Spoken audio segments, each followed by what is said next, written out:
Welcome to the show. This is going to be a multi-part series. We're calling it Interview the Broker, where my agents get to ask me anything they want. It should be fun. We're going to do a lot of different series on this. So let's get right into it. Ty, what do you got for me today?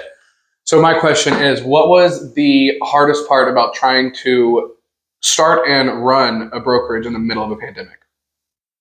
Okay, well, there was a lot of things that were difficult for everybody during the pandemic, I think. But one of the biggest things was getting agents to talk to you or meet you because nobody wanted to go anywhere or do anything, much like trying to show houses, right? We couldn't get people to show up and even look at houses. So it was very difficult to get agents in front of agents and recruit agents and that sort of thing. But another thing was actually doing the classes, and everything had to be virtual. And so if you can imagine taking 900 hours of Zoom classes, it was absolutely horrifying. It was so hard to stay focused and do that.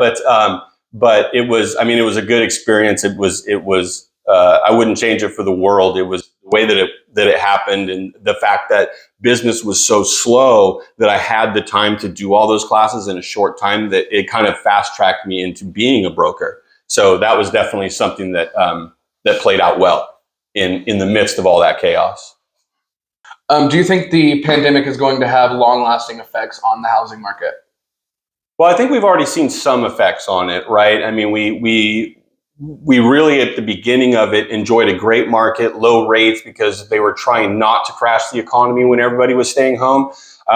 So we saw that effect already. And now we're kind of seeing the backlash of that right now, of the rates being higher and inflation being higher. And so I think that we're going to continue to see some effect.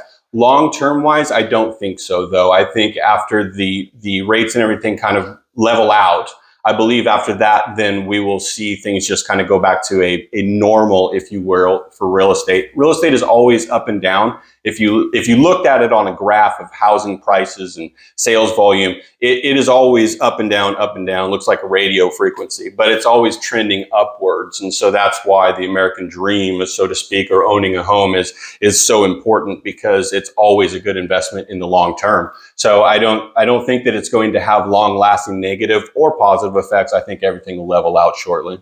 Awesome.